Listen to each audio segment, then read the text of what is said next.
Presented by DNS Entertainment. Bansi के model बनाई देबा गौरव के मॉडल बनाई देबा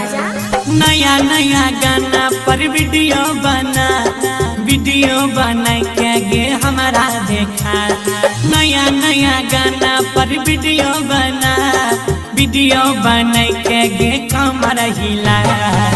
बनसी के मॉडल बनाई देबा संग में गाना बनवाई देबा मार्केट में बजावाई देबा सुन लेगे संग में वीडियो बनवाई देबा नया नया गाना पर वीडियो बनाई के तनी हमरो देखा हे गई नया नया गाना पर वीडियो बनाई के तनी हमारा देखा गौरव के मॉडल बनाई देबा संग में वीडियो बनवाई देबा मार्केट में बजावाई देबा गौरव के मॉडल बनाई देबा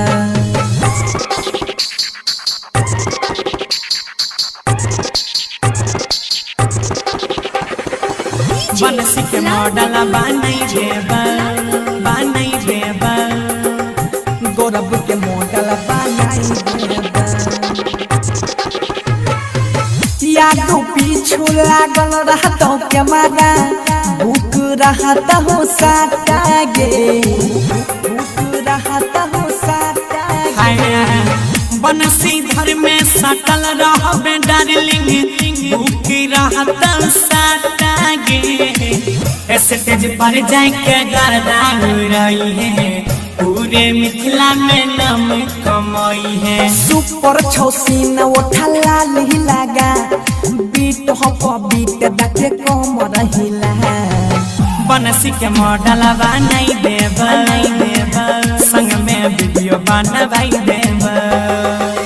गौरव के मॉडल बनाई देबा संग में वीडियो बनवाई देबोगे